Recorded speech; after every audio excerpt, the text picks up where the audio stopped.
இந்த ஒத்த சாக்லேட்டுக்கு 1 litre petrol கொடுப்பாங்கன்னு சொன்னா நீங்க நம்புவீங்களா? ஆனா அதுதான் உண்மை.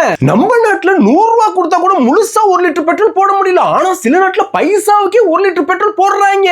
இதுல 5வது இடத்துல இருக்கிறது குவைத். அங்க 1 லிட்டர் பெட்ரோல் வெறும் 29 ரூபாய் தான். ஒரு பிஸ்கட் பாக்கெட் ரேட். இதுல 4வது இடத்துல இருக்கிறது அல்ஜீரியா. அங்க 1 லிட்டர் பெட்ரோல் வெறும் 27 ரூபாய் தான். இதுல 3வது இடத்துல இருக்கிறது லிபியா. அங்க 1 லிட்டர் வெறும் 3 ரூபாய் தான்.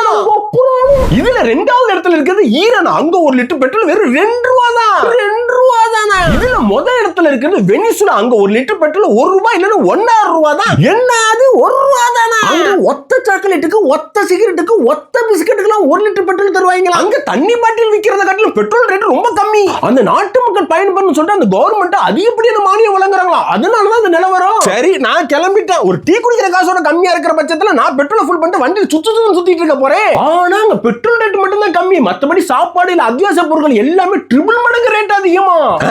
ட்ரிபிள் மடங்கா? ஆட போங்க. அதுக்கு நாங்க 100 ரூபாய்க்கு பெட்ரோல் போட்டு போயிடுவேன். புது ஆளுங்க சப்ஸ்கிரைப் பண்ணிக்கோ, பழைய ஆளுங்க லைக் பண்ணிக்கோ.